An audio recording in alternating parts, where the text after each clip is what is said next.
My name is Alex Thompson. I grew up in a small town in Texas, where everyone knew each other and secrets were hard to keep. After college, I moved to a bigger city for work, hoping to build a better life away from the dusty farms. Now, years later, I share stories like this to warn others about the dangers hiding in plain sight. It was back in the early 2000s when I got my first real job at a tiny shipping company in rural Texas. I was 22, just out of school, and thrilled to have any paycheck coming in. The economy was rough and jobs were scarce, so landing this one felt like winning a prize. The office sat in a quiet warehouse district, surrounded by flat lands and old barns, busy with delivery trucks all day but dead silent at night. Since it was the early 2000s, we had no fancy tech like cell phones with maps or apps to track people. No way to check if someone was online or safe. If the home phone rang with no answer, that person was just gone from your world. That lack of connection still chills me to the bone when I think about it. The company had only about 15 workers. The boss was a guy named Mr. Harlan. He was in his late 50s, a big man with a belly who always wore wrinkled suits that reeked of old cigarettes and cheap candy. He wasn't loud or mean on the surface, but something about him made your hairs stand up. He moved like a shadow, tiptoeing so you never heard him until he was breathing down your neck. Then there was Sarah. She was the front desk girl and helped with office stuff. She was 24, full of energy, always smiling and nice to all of us. She became my first buddy. At work, we ate lunch in her old Toyota or on the grass by the loading docks. When the sun was out, we chatted about music, movies, and how much we hated sorting the messy files. But after 3 months, things shifted in our talks. Saw Mr. Harlan hanging around Sarah too much. Way more than needed for work. The office was open, but her desk was up front by the door, a bit away from the rest. His room was in the back, yet he spent hours up there. He'd bend over her to look at papers, his face inches from hers. I catch him staring from his door, eyes locked on her like a hawk on a mouse. It wasn't a quick glance. It was a deep, creepy stare that turned my stomach. One Wednesday in October, Sarah asked if I wanted tacos after our shift. She looked white as a sheet, her fingers shaking as she gripped her water bottle. "What's wrong?" I asked when we sat in the booth at the local eatery. She scanned the room like spies were everywhere. "It's Harlan," she whispered. Things had gotten bad. It began with weird comments on her outfits, saying she looked fresh or glowing in a gross way. Then he made her stay late for fake reasons like waiting for a package that never showed. "Last night," she said, her voice breaking, "I was in the storage room grabbing pens. He followed me in, shut the door. He didn't touch me, but he blocked the way out, just standing there, breathing heavy, asking if I liked my job. I had to push past him, and he leaned into me with his body. Rage boiled in me.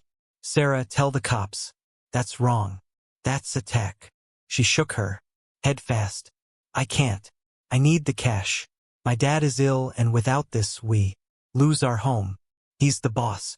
Who will trust me over him? He's big in the town. Business group. I'm nothing. At least quit," I begged. "Find something else. It's not safe." "I'm searching," she swore. "Soon as I get a new offer, I'm out." That was our last deep talk. For the next few days, I watched her like a guard dog. Harlan seemed jumpy, walking back and forth, yelling at the truck drivers, but leaving Sarah alone. I hoped he stopped. That Saturday, a storm hit hard, rain pounding like drums on the roof. At 5 p.m., we all rushed to our cars in the downpour. I waved to Sarah as she grabbed her jacket. "See you Monday," she yelled, forcing a smile that looked fake. "Drive careful," I called back. I saw her get in her car and pull away. That was the last anyone saw her breathing. Monday came and her desk was empty. Odd right away. Sarah was always on time. In 4 months, no sick days ever. By 10 a.m., Whispers spread through the office. I went to Harlan's door. It was open. He sat there with a magazine cool as ice. Mr. Harlan heard from Sarah? She's not here. He sipped his tea. Slow, then looked up. Oh, Sarah? Yeah, she called me Sunday. Quit. Family. Stuff. Moving away. I stood still. Quit? She said nothing to me. People have secrets, kid. He said flat, his eyes hard. Back to your desk. Work waits. My gut twisted like a knot. It was a lie. Sarah wouldn't vanish without a word. Not with her sick dad depending on her. I called her home that evening. Ring after ring, no pickup. The machine was full. Tuesday, I drove to her small house on the edge of town. No car in. The drive. Knocked loud, but silence. I wanted cops then, but doubt crept in. Maybe she did leave fast for some crisis. I was young, scared of no job. I told myself Harlan might be right. 2 months passed. The place turned sour. Harlan got a temp, a quiet lady in her 60s. He acted wild some days, laughing too hard at nothing, others locked away. Searched for Sarah. Checked death notices, local TV news. Zip, like she never existed. Then the bomb dropped. A Thursday in December doing stock count, a dark van rolled up. 2 guys in ties and a cop stepped out, marched past the front into Harlan's room. Through the windows we saw it all. Harlan jumped up, red-faced, yelling and pointing. The men stayed calm, talking low. His face went pale, he slumped down like jelly. They talked an hour. Office froze. No one worked, just stared. They left without him. He slammed his door, pulled shades, stayed hidden all day. For days later, they returned. Sirens wailed. For police cars zoomed in, lights spinning. Cops burst in, smashed his door, yanked him out in cuffs. No yells now, he cried. Like a baby, legs dragging on the ground as they hauled him away. Cops taped off the building, sent us home. I stood in the lot, wind biting, watching. Yellow tape flap, dread freezing me solid. Turns out, Sarah's dad reported her gone a week after. He waited, thinking she was with a guy. Cops hunted her trail, and folks saw Harlan's truck near her house that rainy night. Trial horrors came out. He stalked her bad. That Saturday, tailed her home, forced her car off the wet road in the dark fields, grabbed her with a knife, dragged her to his lonely ranch 20 miles out. Lived alone, no neighbors. Locked her in the cellar for 5 days. Search found rope in his bed, her necklace with blood. Cellar was dirt floor, stone walls. Middle had a metal post sunk in ground. Chains on it, blood stains everywhere. Scratches in the dirt from fights. Harlan broke, confessed, tortured her, hurt her over and over. When done, choked her with rope. Dug a pit in the cellar corner, dumped her, covered with dirt and new cement. Lived above her rotting body, came to work daily, lied to my face she quit. I left that job. The arrest day. Couldn't step foot there. Desk haunted me. Nights now, sleep. Please. Think of waving by, her fake smile. While I ate dinner Sunday, watched shows, she screamed in that hole alone, dying slow. Learned evil hides in normal folks, the silent boss in bad clothes, waiting to strike. Trust your gut. Always. If off, run. Worst can hit good people unseen. But that's not all. Let me tell you more to build the fear, because this story has layers I still shake from. Back when I started, the warehouse smelled of dust and oil, echoes bouncing off metal shelves stacked high with boxes. My desk was in the corner, piled with papers on shipments to farms and stores across Texas. I remember my first day, Harlan shaking my hand, his palms sweaty and cold, eyes scanning me like meat. Work hard, boy, he said, voice low and gravelly. We don't tolerate slackers. I nodded, eager to prove myself. Sarah showed me around, her laugh light like bells. Don't mind the boss, she whispered. He's all bark. But even then, I felt a twinge, something off in how he watched her from afar. As weeks passed, we bonded over breaks. She'd share stories of her dad, battling cancer, how she sent money home every check. "He's my rock," she'd say, eyes misty. I'd talk about my dreams, maybe starting my own business one day. Lunchtimes were escapes, munching sandwiches under the big oak tree by the lot, wind rustling leaves. But slowly shadows crept in. I'd see Harlan call her to his office for quick chats that lasted too long. She'd come out flushed, avoiding. "Just work stuff," she'd brush off when I asked. That taco night, details burned in. The eatery was dim, neon signs buzzing, smell of grease thick. Sarah picked at her food, voice dropping to a hush. "He touches my shoulder sometimes, lingers too long. Says I smell nice." My fists clenched under the table. "That's not right." She nodded, tears welling. "I know, but jobs are hard to find here. Dad's meds cost a fortune." I pushed her to document it. "Tell someone." "HR? We don't have one. It's just him." We left that night, rain starting light, her hug tight. "Thanks for listening, Alex." Next week, tension thick as fog. Harlan barked orders, his face twisted more. Once I heard him on the phone, voice angry. "Stay out of it." Slammed down. Sarah kept head low, typing fast. I slipped her notes. "You okay?" She'd nod, but her smile faded. Friday storm brewed dark clouds. Thunder. Rumbling distant. Office buzzed with weekend plans. As she left, I offered to walk her to car. "I'm fine," she said, voice small. Watched her. Taillights fade in rain, worry gnawing. Monday emptiness. Hit hard. Her desk neat, no coat on hook. Whispers grew. "Where's Sarah?" "Maybe sick." By noon, no call. I paced, mind racing. Harlan's calm unnerved me most. "Family emergency," he repeated to. Others tone flat.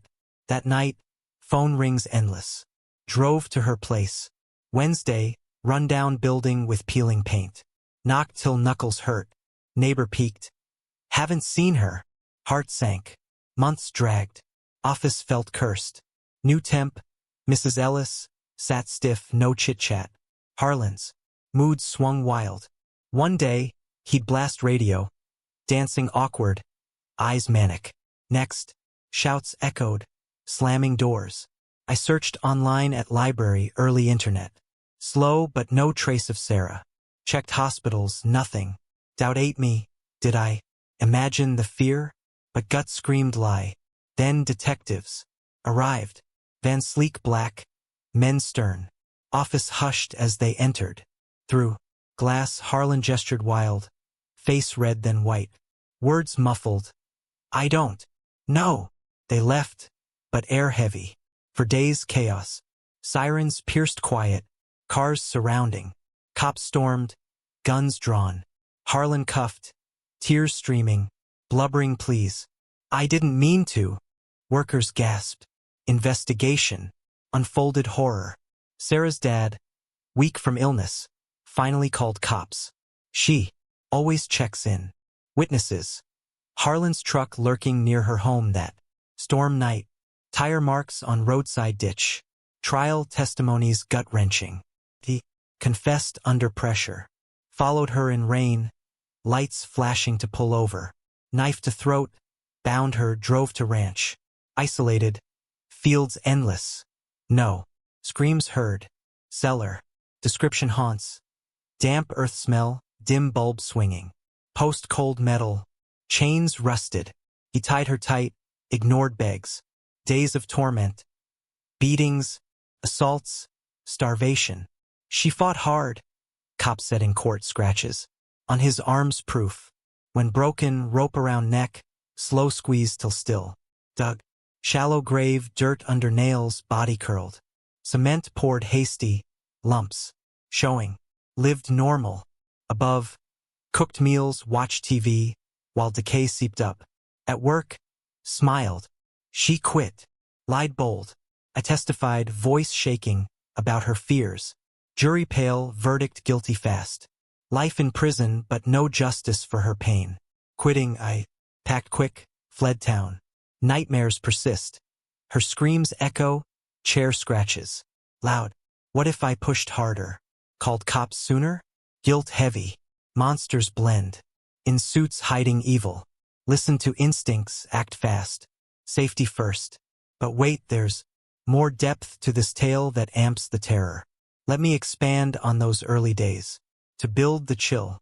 When I first interviewed, Harlan's office was cluttered. Photos of him hunting deer on walls, eyes glassy in frames. Like the outdoors? He asked, grin too wide. I nodded polite, but felt trapped. Hired on spot. Started Monday. Sarah greeted. Warm showed ropes. Files here, phones there. Boss is strict, but fair. Fair? Doubt grew quick. Saw him pat her back too long one morn. She stiffened, pulled away. Lunch that day, she laughed it off. Old guys, you know. But eyes darted. As friendship grew, shared secrets. Her dad's cancer-aggressive, chemo-draining funds. I work overtime for him. My background, farm kid, parents gone. Young college on loans. Bonded over struggles. Talks turned deep, dreams of travel, fears of stuck life. Harlan's creep. Escalated subtle. Memos only to her, meetings late. Once, overheard. You light up the place. Voice oily. She told me later, shuddering. Makes skin crawl. Taco confession. Detailed. Started innocent compliments. Now brushes against me in halls. Locks eyes too long. I suggested recording. No proof. Rain pattered outside, mirroring tears. Post-talk I shadowed her. Harlan noticed, glared. Mind your business, Alex. Tension built. Storm Friday, wind howled. Power flickered. She left alone, insisting. Regret eternal. Missing Monday. Office cold. Harlan hummed tunes odd. Called her home again, machine beep. Endless. Drove their night. Fog thick, house dark. Imagined her inside. Hurt. No. Search. Intensified internal. Library computers, news archives blank. Asked coworkers.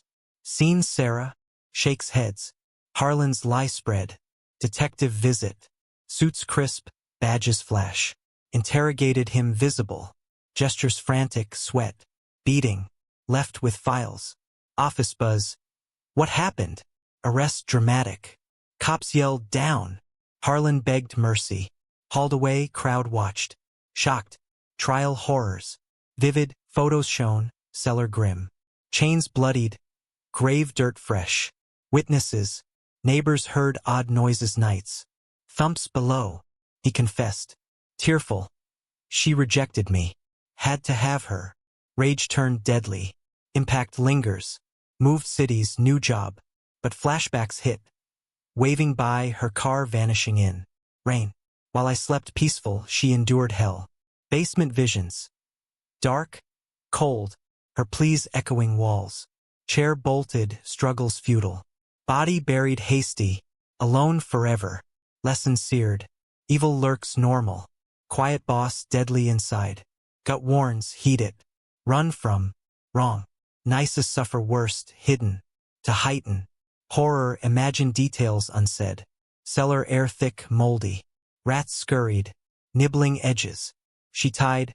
Wrists raw, voice hoarse screaming. Harlan above. Footsteps creaking, ignoring. Days blurred, hope faded. Final moments, rope. Tight, gasps weak. Buried quick, dirt falling on face. Work memories. Her desk empty, echo of laugh gone. Harlan's stare, now sinister recall. What if I confronted, saved her? Years pass, story. Shared warns. Subscribe for more chills. But this one sticks deepest. Expanding further. For engagement, let's delve into my emotions deeper. That first job excitement. Faded fast into dread. Daily routine. Clock in 8 a.m. Coffee bitter. Files. Endless. Sarah's presence brightened. Chats relief. Harlan's habits. Odd. Chewed mints constant. Breath mixed smoke sweet. Walked soft, startling all. Boo! he'd say, laugh alone.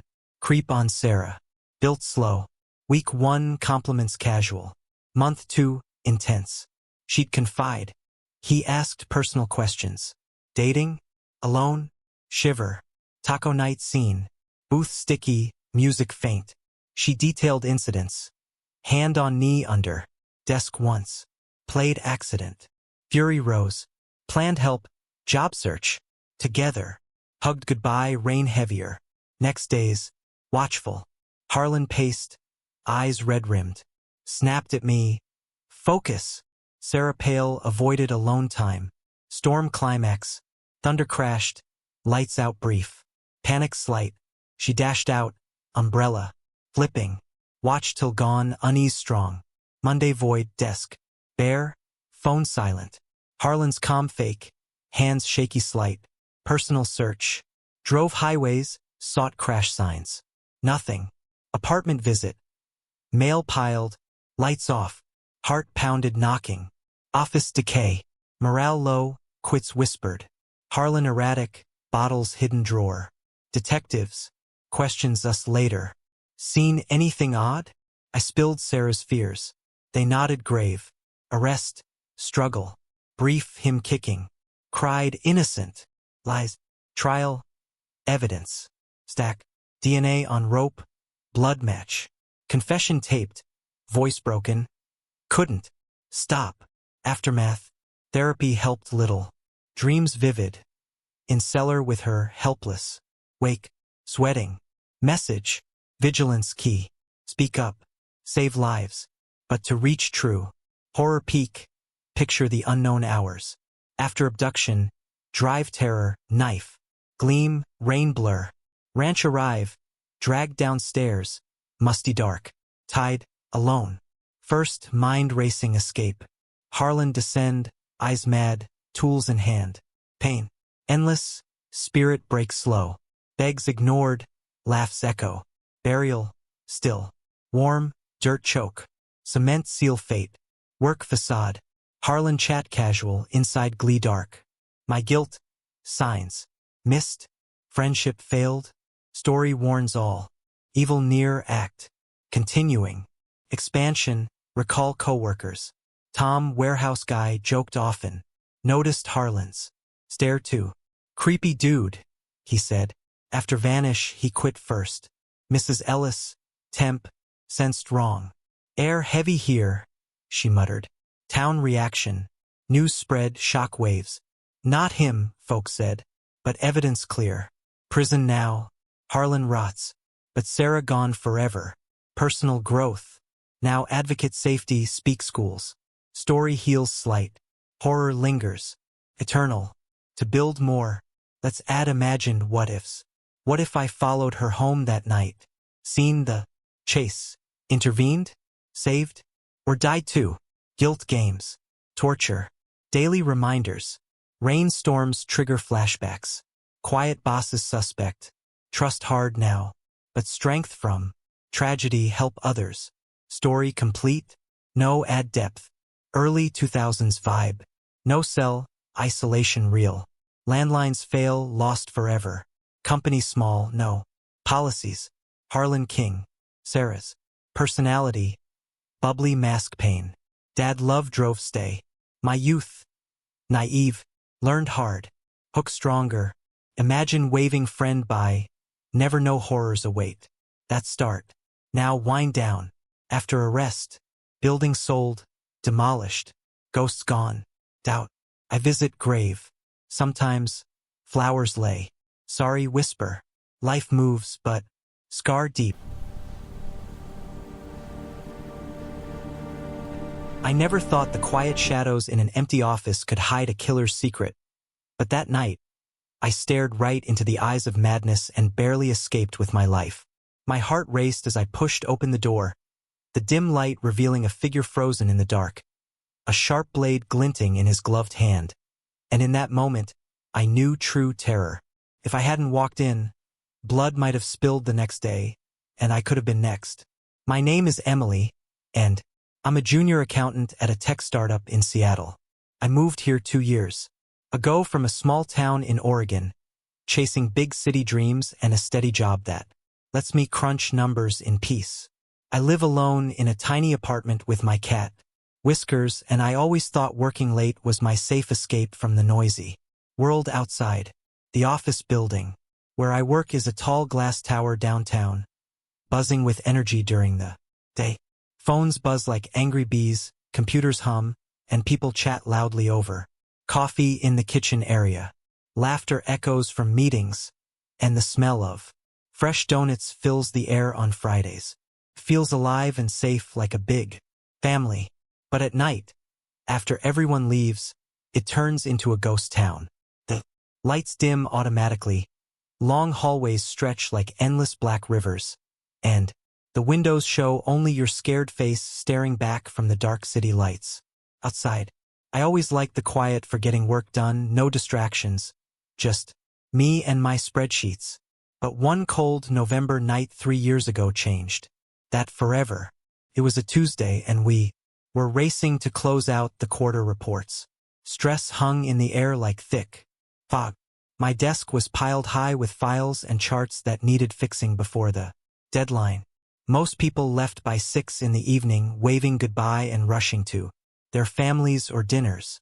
I decided to stay late, around 7, to finish, without the constant interruptions. The office is on the 7th floor with open desks in the middle and glass offices for the bosses around the edges. By 8, it was just me and Alex left. Alex worked in tech support, sitting 4 desks away. He was in his early 30s, tall and skinny with messy brown hair and glasses that always slid down his nose. We weren't close friends, but we'd smile in the halls or talk about rain while waiting for the microwave. He seemed shy but nice, always fixing computers without much talk. I could see his head bobbing over the low wall as he typed fast on his keyboard. The clicks echoed. In the empty space, the only sound besides the soft whoosh of the air vents. Around 9, my eyes hurt from the bright screen glow. I needed water and a quick walk to shake off the tiredness. I stood up, pulled my sweater tight against the chill, and headed to the kitchen at the end of the hall. The main lights had turned off to save power, so the path was lit by red exit signs and faint street lamp shine from below. Walking alone as a woman in a big empty building always makes your skin prickle even if you've done it before. You imagine eyes watching from the shadows or footsteps that aren't yours. As I passed the row of boss offices, something made me stop dead. The head manager, Mr. Thompson, had the largest office at the corner, with big windows overlooking the rainy streets. He was a big guy, always joking loud and slapping backs, sometimes crossing lines with his teasing. His door was always locked tight after he left. But that night, it stood open just a crack, like someone had forgotten to close it. I paused, listening hard. A soft scrape came from inside like fabric rubbing on wood or a foot shifting on the rug. My breath caught. Mr. Thompson had left early, around 5, carrying his laptop bag and yelling about a dinner meeting. No one should be in there. "Hello," called, my voice echoing too loud in the quiet, sounding small and scared. The scraping stopped right away, like whatever it was froze. My mind raced to the night guard, maybe checking rooms, but they usually clomped around with boots and radios crackling. This felt sneaky, wrong. I should have turned and walked away, maybe called security from my desk. But my feet moved closer, curiosity pulling me like a magnet. I pushed the door wider with my fingertips, heart pounding in my ears. The room was pitch black inside, except for city lights filtering through the blinds, casting long shadows on the big wooden desk and leather chair. A shape stood there behind the desk, tall and still. I gasped, fumbling along the wall for the switch. The lights buzzed on, harsh and bright, making me blink.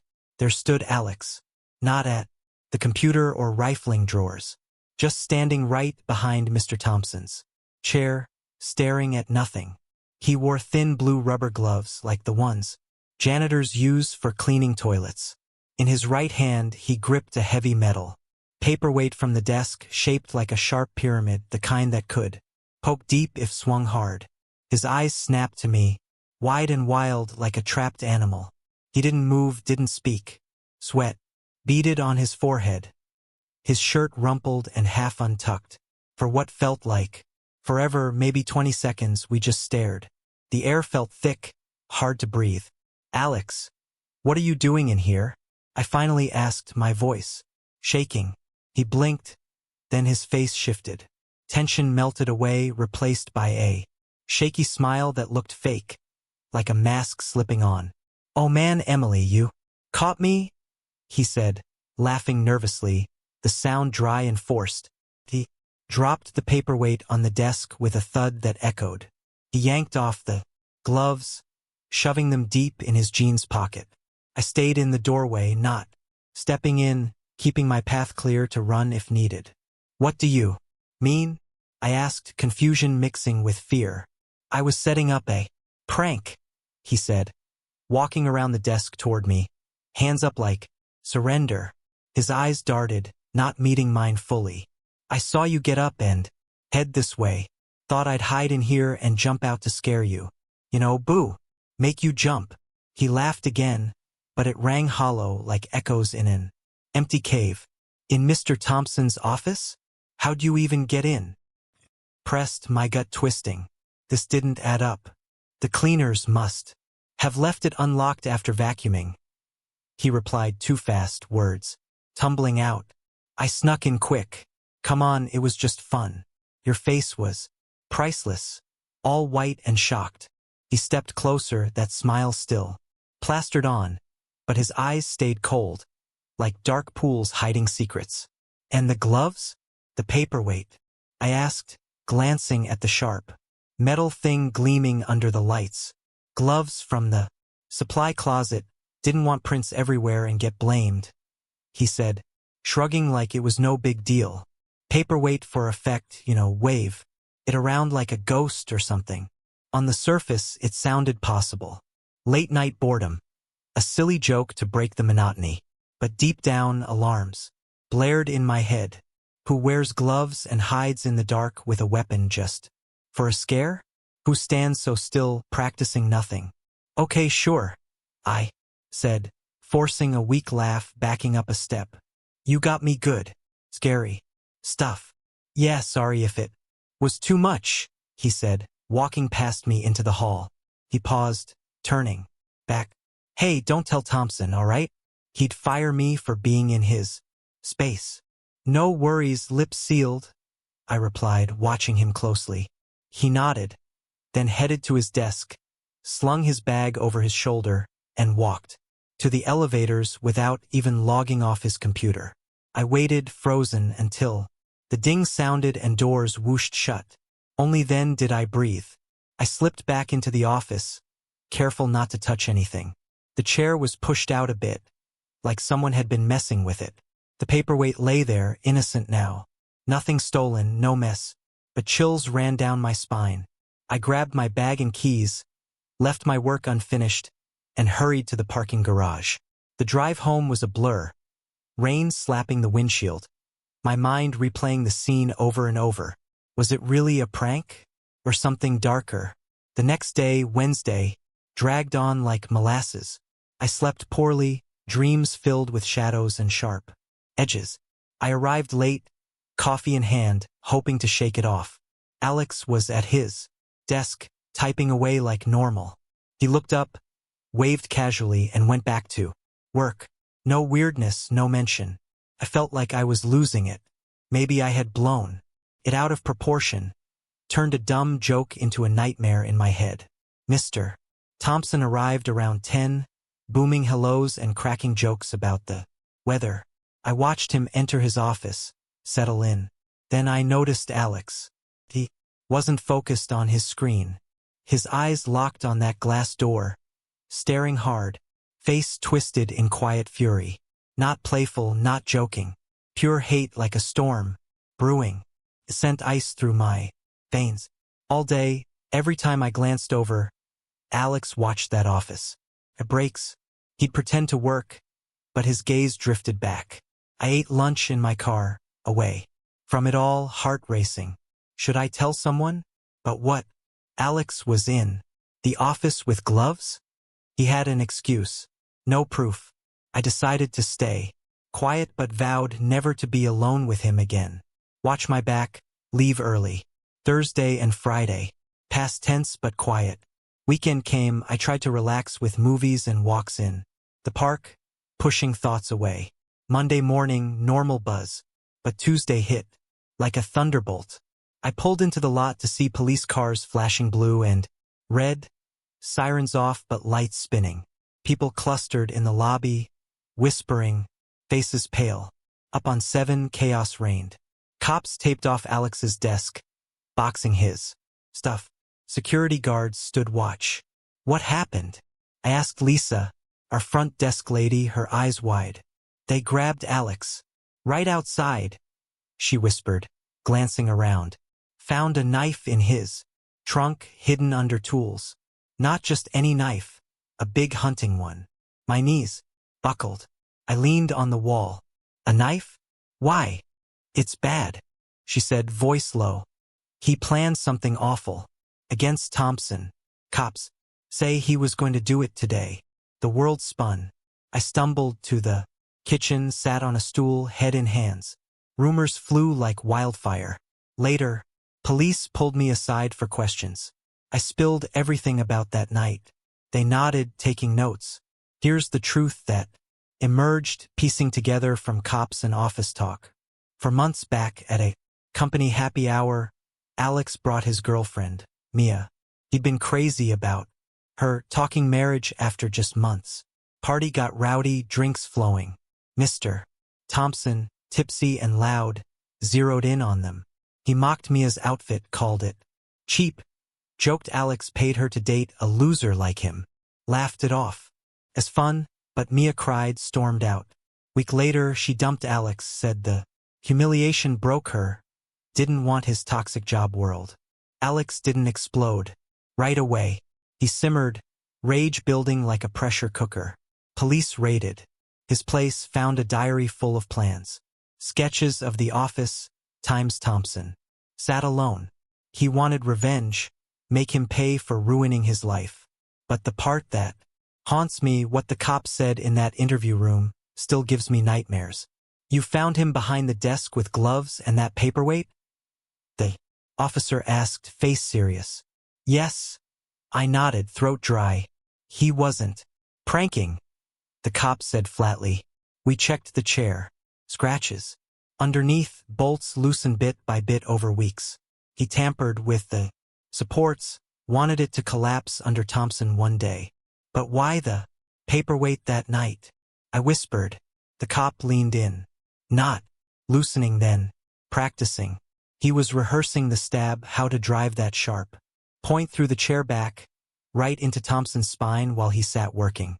Testing force, angle to make it quick, silent. Look like a freak accident or sudden attack. I gasped, hand over mouth. The gloves. Coated the handle with sticky stuff for grip, didn't want slip up. Prince would tie him, but he planned to wipe. After. The cop paused, eyes kind but grim. When you walked in, you interrupted his dry run. He improvised the prank story on the spot. Chills exploded across my skin. That night, in the dark, Alex stood between me and the door, weapon in hand. Adrenaline pumping, plans exposed. If I'd argued, called out, or reached for my phone, he might have turned on me. Silenced the witness. One wrong word and I'd be gone. He wasn't just a quiet coworker. He was a broken man, love shattered, blame burning hot. For those long minutes I faced his monster side, unknowing. Police said the knife in his car was backup. If the chair failed, he'd wait in shadows, strike when alone. Arrested just in time thanks to an anonymous tip. Maybe someone saw his stares, felt the vibe. I quit staying late. After that, no more dark offices, no investigating odd sounds. You think you know people, the guy fixing your email, sharing coffee line chit-chat. But behind smiles, minds can hide storms of hate. One night showed me danger lurks. Close in the cubicle next door. Watch your back, trust your gut. Because next Time, the shadow might not let you walk away. But wait, let me tell you more about how it all built up, because the horror didn't start that night. It crept in slow, like fog rolling over the bay. Looking back, there were signs I missed, little red flags waving in the wind. Alex had always been quiet, but after that party he changed. His eyes got darker, bags under them, like he wasn't sleeping. He'd mutter to himself at his desk, staring at screens but not really working. Once I caught him doodling on a notepad, angry scribbles, shapes that looked like weapons or faces twisted in pain. I thought it was stress, maybe family stuff. Never dreamed it was murder brewing. The office itself added to the creep factor. Seattle nights are wet and cold, rain pattering on windows, like fingers tapping. The building creaks sometimes, old pipes groaning like ghosts in walls. Elevators ding late at night, doors opening to empty cars, making you jump. Security cameras blink red eyes from ceilings, but who watches? That Tuesday, as I worked alone before the walk, I felt watched. Hairs on my neck stood up, like eyes boring into me. Was Alex staring, then planning his prank? Or worse, sizing me up as a problem? When I pushed that door, the air inside felt heavier, charged with something evil. The scrape sound replayed in my mind, his foot adjusting stance, practicing the lunge. Gloves snapped as he pulled them off, but now I know the resin smell, faint and chemical, like glue. His laugh, that forced chuckle, hid panic. What if I'd stepped inside fully, closed the door? Would he have confessed or struck to keep secrets?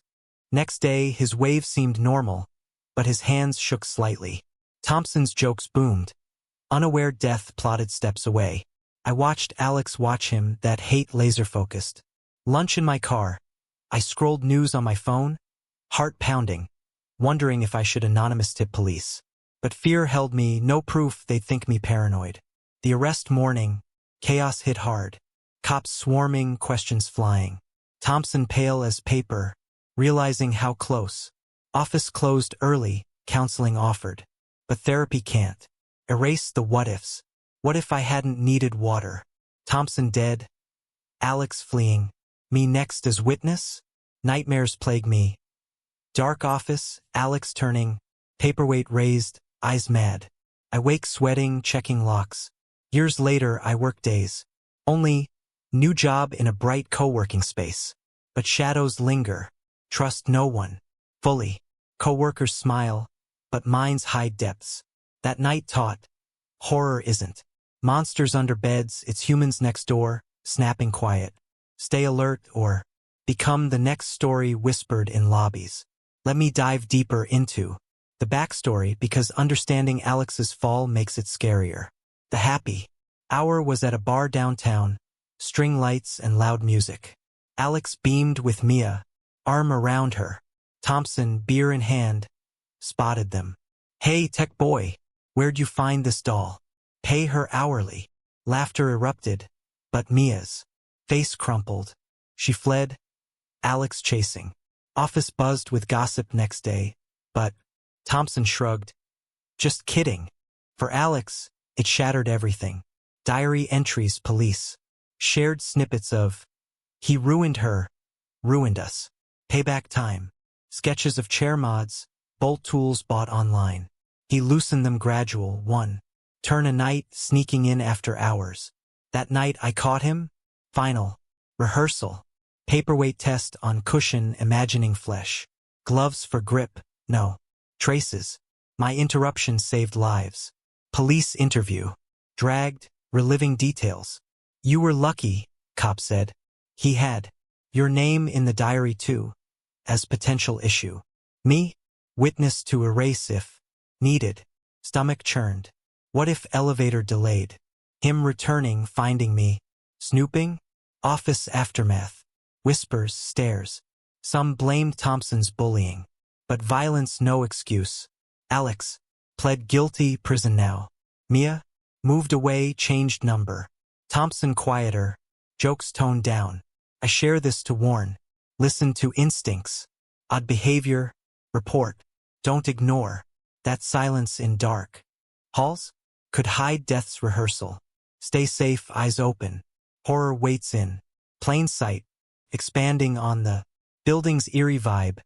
7th floor, views of Puget Sound, but at night, water looks black, endless. Wind howls through vents like whispers. Janitors gone by. 8 guards rare. Alone, every creak amplifies fear. That walk to kitchen felt miles, shadows dancing. Door ajar, scream trap. Confrontation details. His breath quick, sweat dripping. Eyes flicked to paperweight, then me. Calculating. Prank story stumbled out, holes big as craters. Gloves from cart? Cart was floors down. Lies piled. Day after, his stares at Thompson intense, like predator on prey. I avoided eye contact, buried in work. Lunch escape. Rain poured, car fogged, me hyperventilating. Arrest. Saw from window, cops tackling Alex, knife glinting. Screams, cuffs clicking. Office lockdown, interviews endless. Revelations, chair. Tampered expertly, engineer mind at work. Resin on handle, lab-tested, grip. Enhancer, diary rants pages long, obsession clear. Personal toll, therapy. Helps but trust shattered. Dates? Hard, wondering hidden angers. Friends? Keep close but watchful. This story's lesson. Ordinary people break, become monsters. Spot signs, act. Could save lives, including yours. The horror peaks. Realizing that night, I was inches from death. Alex cornered, could have lunged. Doorway saved me. What if I entered? Blood on carpet, mine. Years on, I avoid tall buildings, prefer home office. But memories stalk. Dark rooms? Flashbacks hit. Gloves, sharp metal, cold eyes. Share widely, awareness. Key. Bullies beware, words wound deep. Victims? Seek help, not revenge. Final thoughts. Life. Fragile. Cherish peace.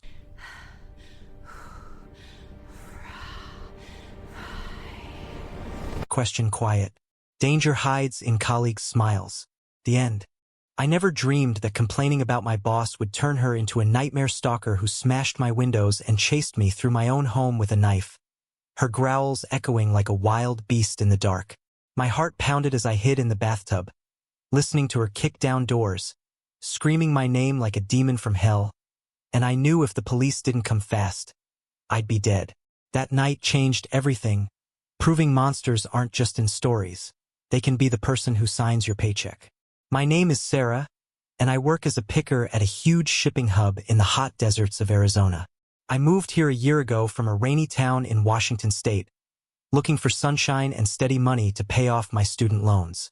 I live by myself in a small trailer home on the edge of town, where I spend my free time hiking in the canyons and watching old movies to unwind after long shifts. The shipping hub where I work is a giant metal beast that covers acres of dusty land, packed with endless shelves of boxes, buzzing forklifts, and the sharp beeps of hand scanners all day long.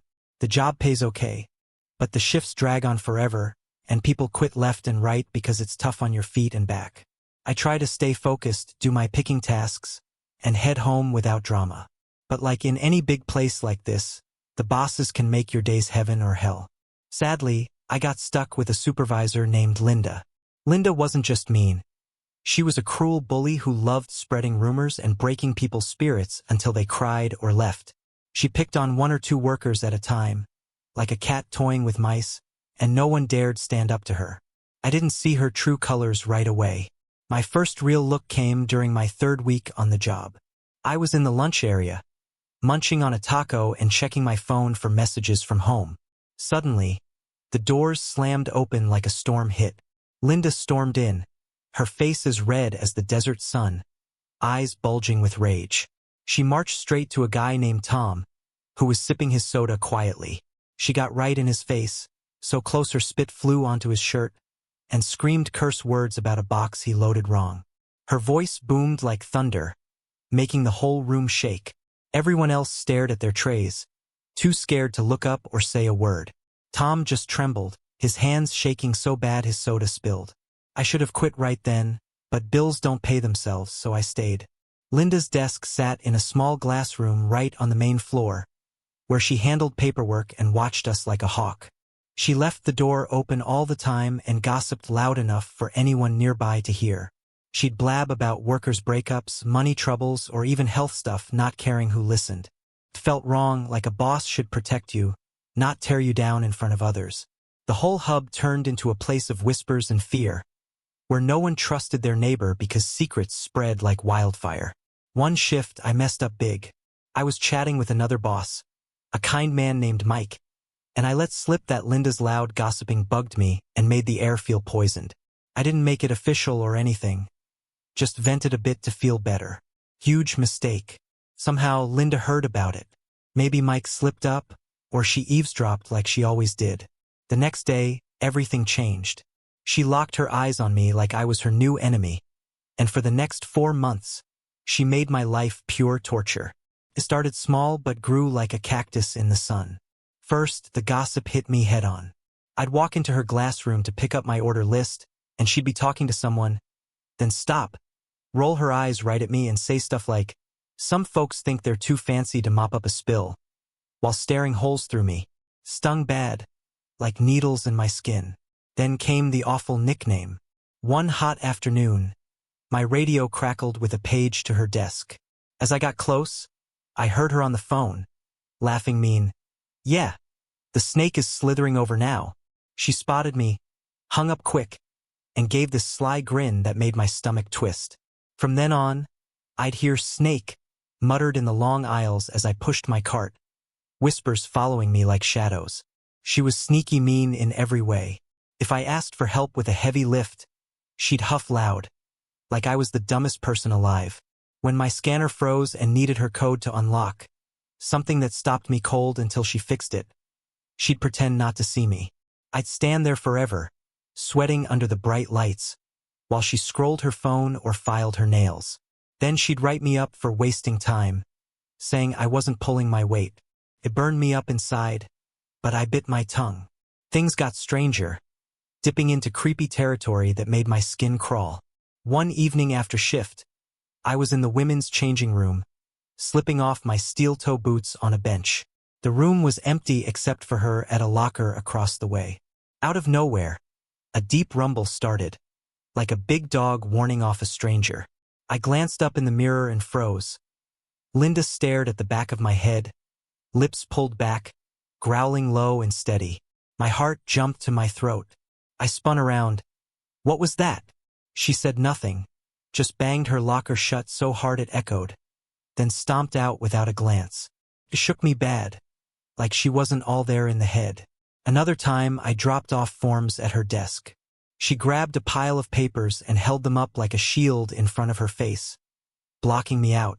But she peeked through a tiny gap, one eye wide and wild, darting back and forth at me like a trapped animal. Chills raced down my arms. I backed away fast, feeling like I'd seen something evil. It wasn't just mean anymore. It felt like she was losing her mind, and I was her fixation. The big blow came during my review meeting. She called me into the glass room, shut the door for once, and said flat out that my work sucked and I was holding everyone back. I fought back tears, pulling out my stats printout. "Look, Linda, I'm the top picker in speed and have almost no errors." She leaned back, that icy smile spreading slow. "Numbers lie easy. It's your bad vibe that's the real issue." A few days later, she exploded on me right on the floor, in front of Mike, the big boss, and a crowd of workers. She yelled that I was worthless, a sneaky snake, not worth the dirt on her boots. The big boss shifted feet, looking away, even though I'd told him about her weeks before. No one helped. Tears burned my eyes. I dropped my scanner with a clatter and ran to the parking lot, gasping for air, ready to drive off and never come back. But luck stepped in. An older woman named Martha from the packing line saw it all go down. She didn't just watch. She picked up her phone and called the company hotline, getting straight to the area boss over everyone's head. My cell rang while I sat in my truck, sobbing. It was the area boss herself, calm and kind, asking for my side. I spilled everything, and they started a real investigation, skipping the local folks. Linda got a final warning, one last shot to shape up. I told the HR lady on the phone, she won't make it a month. I was spot on. 3 weeks in, Linda lost it on another worker, screaming and throwing punches. Guards rushed in, pulling her off as she kicked and spat. They suspended her on the spot, then fired her for good. Word spread she drove 3 others to quit before me, and one guy got canned after snapping and hurling a box at her. I breathed easier, thinking the storm had passed. But that's when the real horror began, turning from office hell to a fight for my life. About a week after she got the boot, weird stuff started. My truck sat way out in the huge dirt lot, under a tall light for safety. One shift ended at 2 in the morning, the desert night cold and black. I trudged out, keys ready, and stopped cold. My side mirror dangled, smashed flat like a boot crushed it. No note, no other dents, just that one spot wrecked. I shrugged it off as maybe a hit and run, but doubt nagged me. Days later, pulling extra hours, the hub felt like a tomb at night. Lights flick off if no movement, leaving dark voids between shelves. I was deep in aisle 20, scanning boxes under dim bulbs. A beep echoed, not mine. I froze.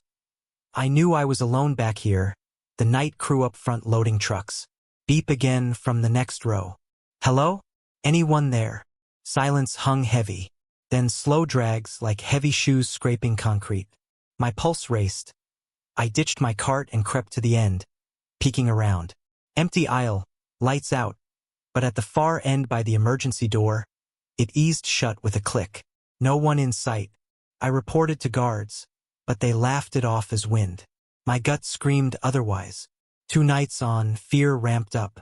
Driving home at 3 a.m. down the empty highway, stars bright overhead. I pulled into my trailer's gravel drive. Headlights caught something on my steps. A plain box, taped with our hub's logo. I locked my doors, staring from the truck. No one around, just coyote howls in the distance. I grabbed my flashlight and mace, inching closer. Scrawled in thick marker on top, snake. Ice filled my veins. I didn't touch it, just kicked it aside and bolted inside, barring the door. Police came, but said without proof of who, it was just a prank report. Morning light gave me guts to open it. Trash inside, old wrappers and cups from our lunchroom. But deep down, my work ID photo, eyes gouged out with violent scratches, paper ripped. Linda. She knew my address. Must have stolen my file before leaving. Terror gripped me. I slept with lights on, a bat by the bed. For days, I jumped at shadows, checking windows constantly. Then, on my off day, boiling water for tea at dusk, my phone buzzed. Unknown number. You think you're safe? My hands shook. Another, look out. The kitchen window stared back. Black outside. Me lit up like a target. I hit the floor, crawling to flip off lights. Peering up, a dark car idled across the road. No lights, but I knew that rusty blue sedan. Linda's. I dialed 911, whispering, my old boss is here, stalking me. Send help fast. While talking, her door creaked open, no inside light. She stepped out in a black hood, crossing the street slow. She's coming, I hissed to the dispatcher. Hide in a safe spot, they said. I dashed to the bathroom, locking it, huddling in the tub with mace ready. Footsteps thudded on my porch, heavy and mad. Pounding shook the door. Open up, you slimy snake. You ruined me. Her voice twisted, drunk and feral. Kicks splintered wood, my old trailer shook. I bit my fist to stay quiet, tears streaming. Glass shattered, the front window. Curtains tore, boots crunched glass. She was inside. Where are you, snake? Come face me. Furniture crashed. Lamps broke. Stomps down the hall, doors slamming open. She paused at the bathroom. Knob rattled. I smell your fear, she growled. That same beast sound from before, but wilder, echoing off tiles. She rammed the door, wood cracked. I screamed. Another slam, door buckling.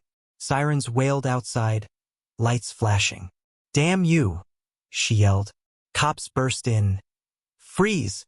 Hands up! Struggle sounds, her cursing, cuffs snapping. Took forever to peek out. My place wrecked. Window gone, couch flipped, TV shattered. A big knife from my kitchen lay in the hall. She'd grabbed it to hunt me. Police hauled her away, charging her with break-in, stalking, threats. She'd camped on my street nights before, watching. I quit the hub 3 days later, too scared to step foot there. Moved to a gated spot with cameras. Linda pled out, time in psych ward then jail. I don't track her now. But at my new gig, a raised voice or quiet beep freezes me. In changing rooms, I always check mirrors for eyes watching. To make it worse, let's go back and fill in the gaps that built the terror slow, like sand piling in a storm. Linda's bullying wasn't random. She thrived on power, breaking souls for fun. Early on, I saw her reduce Tom to tears over nothing. His face pale as he quit soon after. Her gossip web caught everyone. I heard her spill about a girl's sick kid, laughing like it was a joke. When she targeted me, it felt personal, like I challenged her throne by speaking up. Those months dragged, each day a battle. I'd wake dreading work, stomach knotted. In aisles, I'd feel eyes, hers, following from her glass perch. The nickname spread. Coworkers avoided me, fearing her wrath. That growl in the changing room? Replayed in nightmares, her face twisted animal-like. The paper shield incident? Her eye through the gap haunted me, mad and unblinking. After her firing, the hub buzzed with relief, but my peace shattered quick. The mirror smash? Glass shards glittered under stars. A warning. The aisle beeps? Echoed in empty dark, footsteps fading like a ghost. The box on steps? Smelled of coffee and hate. Photo mutilated like a voodoo doll. Texts buzzed constant after. Blocked numbers taunting. Snake hides, but I hunt. I installed extra locks, slept little. That final night, wind howled outside, tea steam rising when phone lit up. Car silhouette loomed, engine purring low. Her approach slow, deliberate, hood shadowing her face. Pounding vibrated walls, voice ragged with fury. Glass crash sent shards flying. Room by room, destruction raged, books torn, pictures smashed. At bathroom door, her breath huffed through cracks, growl vibrating wood. Rams shook frame, hinges groaning. Sirens saved me, cops tackling her as she clawed air. Aftermath hit hard. Police reports, court dates, her eyes in photos still chilled. Hub offered counseling. I took it, but scars linger. Moved towns, even new job in a small store. But echoes remain. Beeps trigger flashbacks. Dark windows make me hide. Linda's madness taught me. Bullies can snap into killers. Watch words, trust gut. Horror hides in plain sight, waiting to strike. Diving deeper, the hub's night vibe amplified fear. Vast space, shadows swallowing aisles, forklifts silent like sleeping giants. Motion lights clicked on sudden, blinding then dark. After mirror incident, I parked closer, but felt watched. I'll chase? Beeps mimicked mine, drags like chains. Door shut sealed my isolation. Box discovery? Moonlight cast eerie glow. Snake, letters jagged. Inside trash hid threat. Photo eyes void black holes. Stalking built paranoia. Unknown calls at odd hours. Heavy breathing. Texts escalated. I see you. Drove with mirrors checked constant. Off-day calm shattered by buzz. Window view turned trap, her car blended with night. Approach footsteps crunched gravel slow. Pounding rhythmic, like heartbeat of doom. Inside rampage. Crashes, screams piercing. Door siege. Growls primal, body slams thunderous. Cops arrival. Shouts, scuffle. Her wails defeated. Recovery slow. Therapy unpacked trauma. Growls symbolized her beast side. New home secure, but jumps at noises. Share story to warn. Bad bosses can turn deadly. Report early, stay vigilant. Life's fragile. Don't let monsters win. Expanding on early signs. Linda's rage fits unpredictable. Tom's berating. Veins bulged. Voice shredded air. Gossip sessions? Laughter cruel, details twisted. My vent to Mike? Regret instant, her glare next day venomous. Nickname birth? Phone call overheard deliberate. her smirk triumphant. Scanner ignores? Minutes ticked eternal, her phone games mocking. Changing room growl? Mirror reflection nightmarish. Teeth bared. Paper eye? Manic probing my soul. Review lie? Stats mocked, her smile serpentine. Floor meltdown? Crowd watched helpless. Her words whips. Martha's call? Angelic intervention, voice steady online. Post-fire unease. Whispers of her threats lingered. Mirror smash angle? Footprint nearby, boot size hers. Aisle intruder? Scent of her perfume faint. Box delivery? Tire tracks matched sedan. Texts traced to burner phones. Climax buildup. Dusk tea routine, buzz jolt. Car wait patient predator. Hooded figure ghostly. Break-in chaos visceral glass rain. Furniture barricades failed. Knife gleam in hall light. Intent clear. Arrest details. Cops found diary in car. My name circled red. Plans scrawled. Psych eval deemed unstable. Plea spared trial. My testimony sealed fate. Years later, healed somewhat. New friends, hobbies distract. But lesson etched. Evil wears human faces. Stay alert or pay price. The hub's desert location added isolation. Nights vast. Stars indifferent. Drives home lonely, headlights cutting void. Trailer vulnerability exposed, thin walls, remote spot. After gated complex comfort but memories stalk. Final reflection. Survival reshaped me stronger. Wary. Share to empower others facing shadows. Don't ignore red flags. They signal storms. The end.